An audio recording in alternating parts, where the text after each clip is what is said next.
These mistakes can get you permanently barred from the United States. 1, if you vote in any election and you are not a United States citizen, point blank, if you're not a US citizen, you should not be even thinking about voting. Quickest way to get you into removal proceedings. 2, if you indicate on any document that you are a United States citizen and you are not, that's another way that can potentially get you barred from reaping the benefits of any type of immigration process. 3, if you get convicted of certain aggravated felonies, such as murder or trafficking narcotics. Yes, people say that there are waivers available, but the chances of getting them approved are slim to none. Number 4, if you are ordered removed from the country and then you attempt to re-enter the country illegally without permission, that will trigger the permanent bar.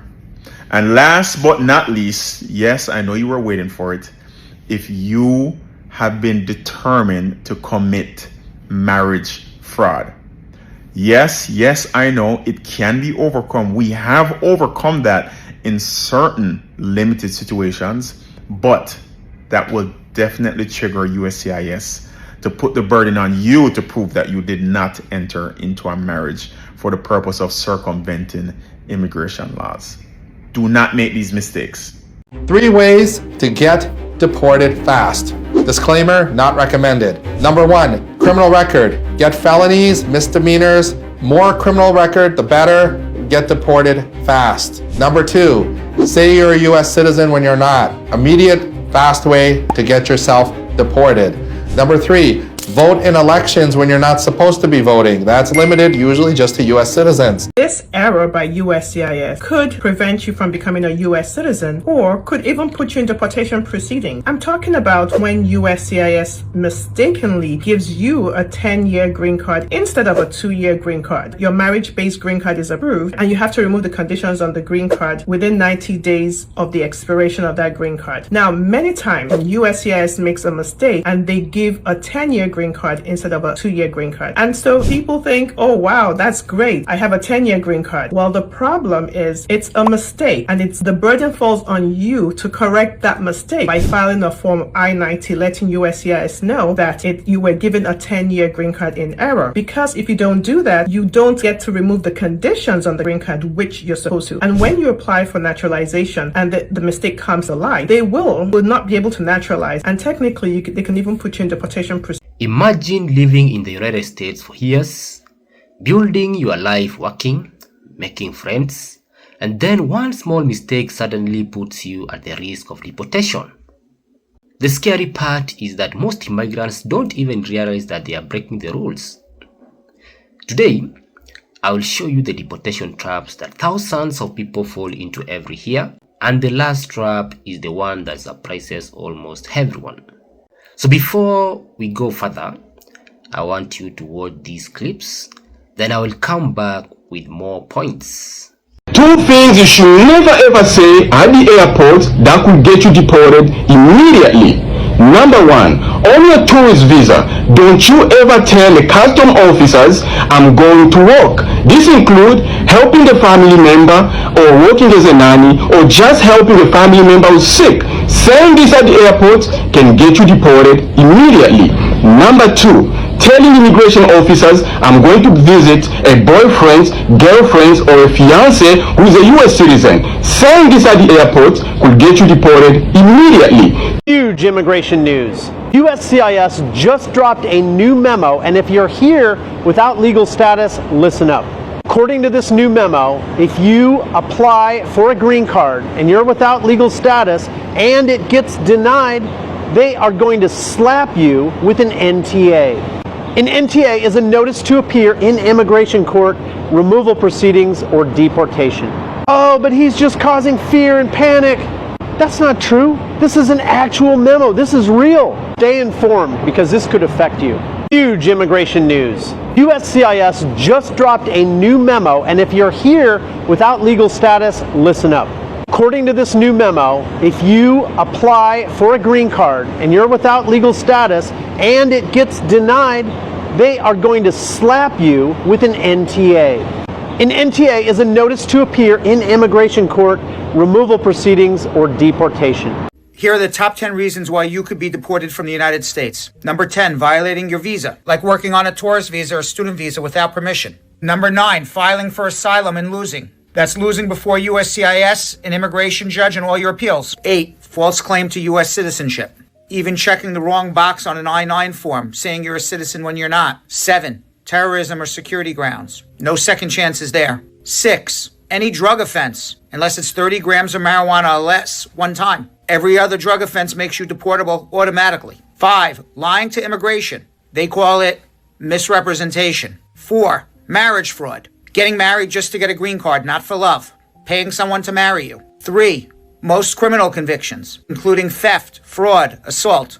2, overstaying on your visa. You were given 6 months on a tourist visa. You were given 6 years on an H-1B, and here you are, still living here. And the number one reason to get deported from the United States, entering the United States without inspection or on fake papers. And over the 30 years of experience that my firm has, we've seen some of the craziest mistakes that people make for getting deported, but I am going to tell you how to not make those mistakes. Number 1, saying you are a US citizen, right? It doesn't matter if you put it on a job application or you're applying for some type of benefits. You cannot say that you are a US citizen when you are not. Even if it is a mistake on a form, you will end up in removal proceedings, and it is extremely difficult to get you out of it. Number 2, not showing up for your removal proceedings hearing. Whether it's a master hearing or an individual hearing, if you got a notice to show up to immigration court and you do not show up, guess what? The judge is going to order you removed. Yes, you can have a motion to reopen based on absentia, but if you don't have the right reasons, guess what? You are going to get deported. The biggest mistake most people with asylum claim do. You know your asylum story is not strong enough. After your first decision, you got a rejection, and you allow your solicitor or your lawyer to push for appeal without gathering evidence. Now, when the solicitor push for appeal, you allow the judge to decide your case. Once your case has been decided after appeal, the next one is removal order, which in most countries is called deportation letter. After your deportation letter has been sent to you, your chances of revoking it is very slim. After your appeal, your chance of winning asylum is very slim. What do you do? After your first decision that you got rejection, there's a bunch of file that was sent to you. Take a look at that file. There is what is called credibility. Look at your credibility. You will see your errors. You will be able to know how to gather evidence. Seek advice. Because you keep blaming your solicitor that your appeal didn't go well, but you never had time to look at your story. Your story is not good enough to win asylum.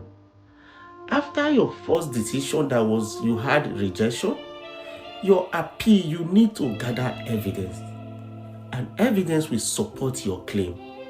And if you allow your solicitor to push for appeal and you allow the judge to decide your case, the next letter that will come to you is called removal order or deportation letter. And after this letter has been sent to you, you have a slim chance of winning asylum. Seek advice. Seek advice from professionals. You will have a chance of getting evidence to support your claim. Because after appeal, you have a very slim chance of winning asylum.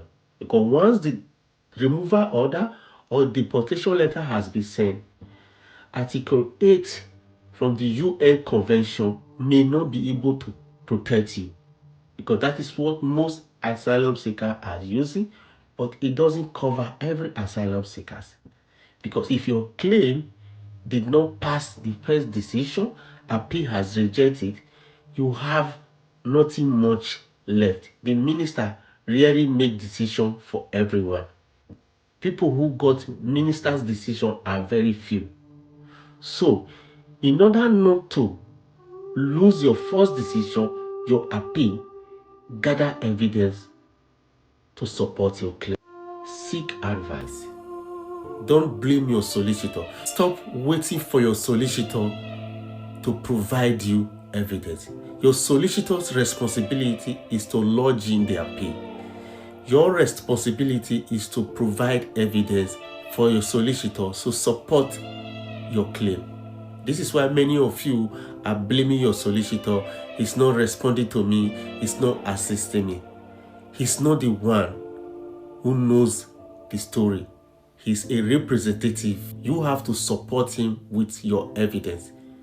He's just a solicitor who is representing you. Gather your evidence and present to him. He will have chance of winning your asylum. Some of these mistakes look completely harmless, but immigration officers can see them very differently. Number 1 is overstaying your visa. One of the most common deportation traps is overstaying your visa.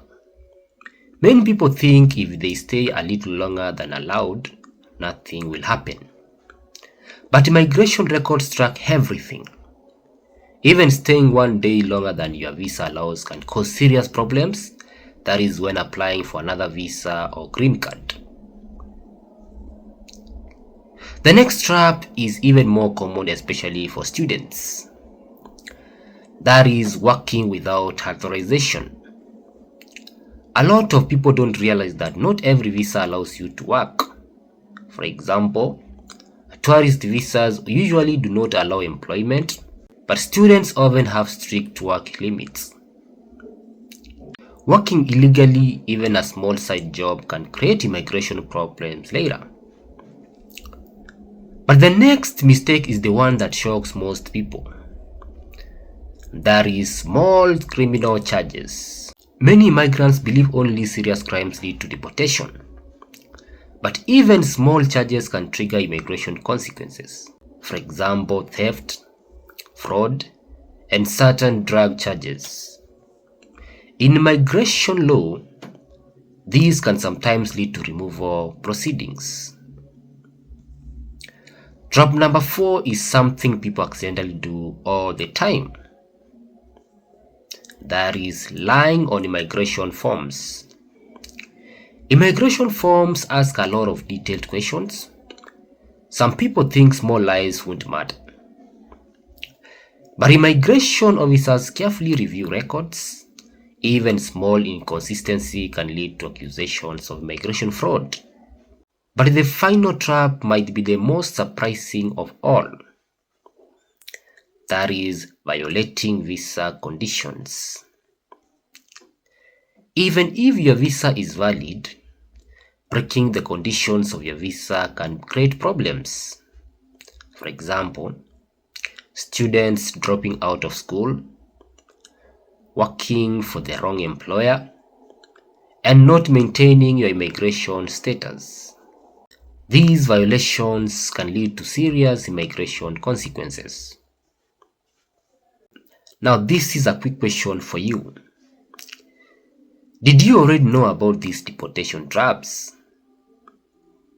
Comment yes or no below. And mind you, I read every comment. So thank you for watching to this far end.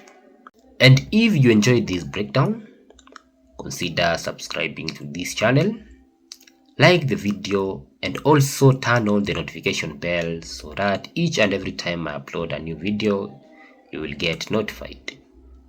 I will see you in the next video.